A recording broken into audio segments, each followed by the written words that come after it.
So I'm Johnny Disco, this is Route 1 TV, and I'm sat on the couch. We call it a couch because Jamie Thomas is American. We've obviously Jamie Thomas here. What do you call it? Settee. A settee. A settee.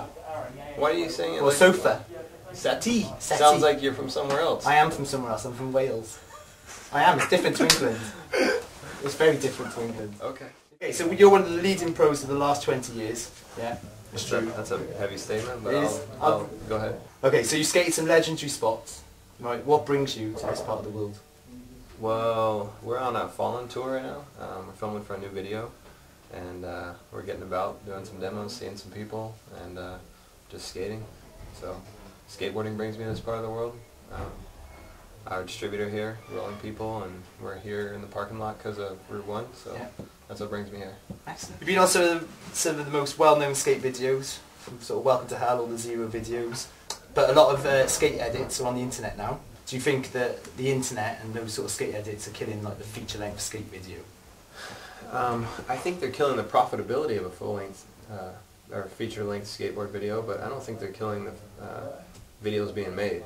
For some of the more traditional brands like Fallen and Zero, we still work on every 2 years putting out a full-length skate video, and then we just do a lot of web videos in between, and they're usually like commercials for products or introducing videos or whatever, or like the Barracks or the Transworld or wherever, all those types of things. Thrasher, everyone's got web videos going on all their sites. It's a viral thing. Yeah, I think that there's still the demand for both. People want to see things quite often, and then they also want to see, really legitimate, substantial projects. Something that is more of a production than just, we made it in a week and it'll be done in a week and you'll forget about it in a week. Yeah. Growing up in Alabama and you got a magazine or you got, a CCS catalog or something, which would be, kind of like a Route 1 catalog. That was the only skateboarding that you got.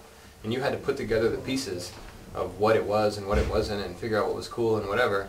And now it's so easy to know all those things. So I think that the internet has promoted skateboarding to, astronomical levels. That and skateboarding being on TV as well as video games. Yeah. I think all those things have helped, I guess, globalize skateboarding. Yeah. So we've got some of your footwear in front of us here. Yeah. And I know you design all of it? Well, in the very beginning, I was the only designer at Fallen for about 3 to 5 years.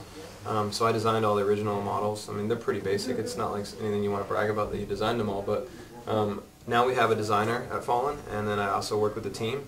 But I kind of head up all the designs and just try and oversee the direction and the creative direction of the designs and of the brand. And it doesn't really matter if I come up with the concept or the designer comes up with the concept. We kind of just work together and collaborate and make the finished product as good as we can. So this model is the Forte. This is my favorite. This is the one I wear. Yeah. It's really kind of a classic model, very simple. Low, not very much padding. You can feel the board really good. They break in really quick. They actually have some durability and last to them as well. Our collaboration we did with Thunder, and it's black wax canvas. It's got my name and the Thunder font on the tongue, and then it has a heart grenade on the heel, and then it has like a camo bottom. This is kind of like a, I don't know, like a military vibe. Thunder seems to have that kind of going. So it's got like a black and army colorway. This is called the Easy. It's Slash's new model. It's basically a lace-up slip-on. So it's got a nice, good board feel. Basically a traditional slip-on with 3 laces, and you can take the laces out and skate without them. It has like a little gusset on the inside, like a slip-on. So where do you see skateboarding going in the next 10 years? I think it's hard to say where anything's going in the next 10 years. Okay, 5 years. 5 years.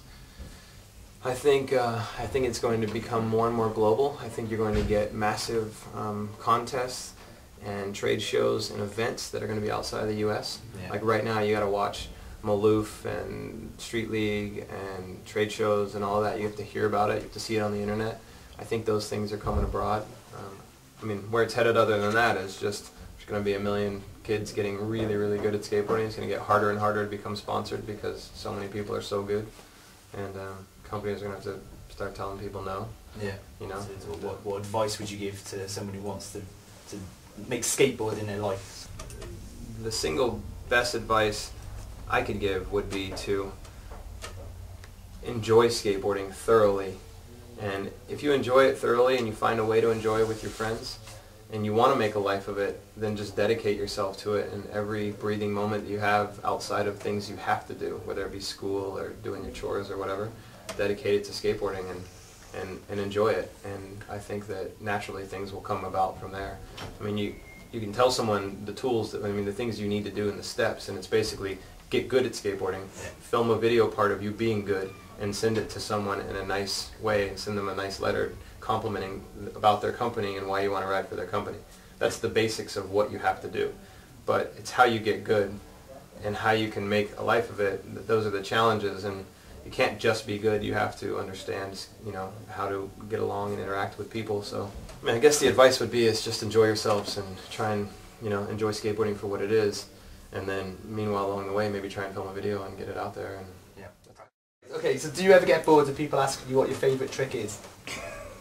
Nah, you know what? Being a pro skateboarder, and you get asked questions, and if you ever sign up to be a pro skateboarder, you know it's going to come with lots of questions that you may or may not want to answer, and you may or may get tired of, but that just comes along with it. I mean, it's a small price to pay to be doing something you love for a living, I have about 3 favorite tricks, and I'm not sure which one I like over the most, but I think the trick that feels the best, and if I could only do one trick from here on, it would be backside Smith grinds, and because you can do it on anything, and it still feels good. So it's good on mini ramps, good on quarter pipes, good on ledges, good on rails, good on anything. All the tricks feel different too. It feels different on all of them. But that said, backside lip slides and 360 kickflips feel really nice as well. So I have a hard time picking between the 3, so I might give any one of those answers, but I think the backside Smith grind is my most consistent answer. Cool. So if you weren't a pro skateboarder and you hadn't gone down that route, what do you think you'd be doing right now?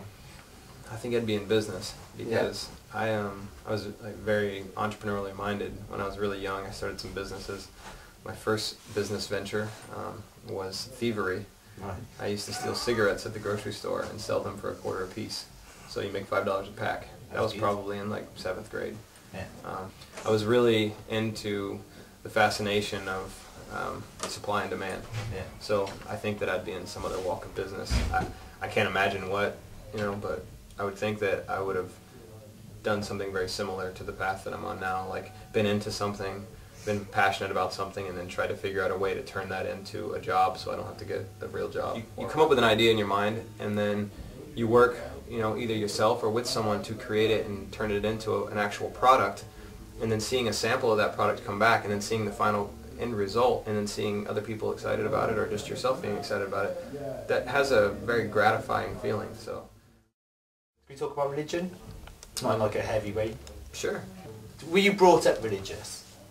Well, or religious did is you kind of a strange term anyway. Religious is there's rituals, and there's a whole lot of things that go into religion itself. Okay. I think I am somewhat spiritual, and I think that there's more to life than just what we see.